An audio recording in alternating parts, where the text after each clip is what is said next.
Hey everybody, this is Erica from the Classy Climb blog, coming today talking about the other 80%. But first, before we do that, check down below for the Classy Climb School courses on how to start a business from scratch, how to grow your income, and how to design the American dream you want to live and love. So, a lot of people are going, Erica, I want to do an online business. I want to do an online business. And they're telling me all this stuff, but then I talk to them, like, what are you going to sell? What are you going to do? Like, a lot of times they have no clue, no idea. And I go, what do you do now? Well, I'm a tow truck driver, or I'm a this, or I'm a that. And I'm like, start where you are.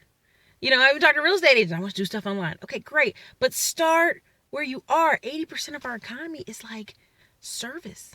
Online is like 15%. We think it's more, but no, it's e-commerce is like 15% of the economy. Like 80% of the economy is service. It's like mostly service. I know healthcare's got a big kick out somewhere in there, but the point of you got healthcare, you got all kind of services. But focus where you are, right? Like let's say you're a tow truck driver. What could you do to double up, triple up that income? Buy a couple of their tow trucks, buy some old tow trucks, do long distance towing.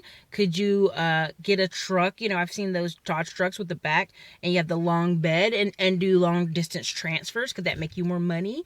Shipping things, basically you're a smaller transport instead of a UPS, transporting cars, stuff like that. Car dealerships do it all the time. Could you, let's say you work in painting, could you get more painters to work underneath you? Could you get more jobs if you hired a salesperson or became the main salesperson? God, there's so many different ways I could split this.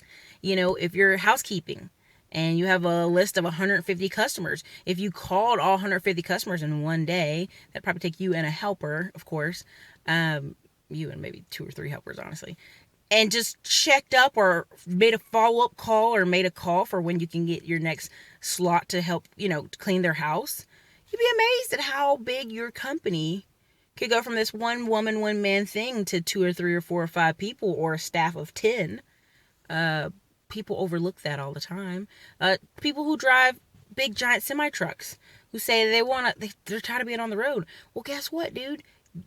With that $70,000 to $100,000 you make a year, depending on how much you're driving, how much you're working, start tracking your income and start buy another truck, buy an older semi, and then make sure the guy that you lease it to has his insurance and pays you a good amount that at least gets you $1,000 to $2,000 a month in your pocket. And you're gonna be like, Erica, that's a lot. Well, guess what? You could also hire guys to work underneath you. That's how trucking companies start. But it's got to start with you. You who are already providing the service, you have to figure out a way to make that service company bigger, the ideal of it, the scale of it bigger.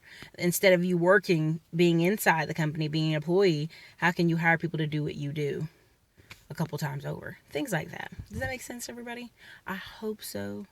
That's kind of the focus of this conversation is start where you are. If you have service, expand your service. See how you can scale your service. Who could you offer your service to? Can you find bigger clients? Things like that. So again, this is Erica, Classic Climb blog. Focus on the other 80%. Everything's not online. There's a lot of it is. A lot of the flashy is. All right, you guys have a great day.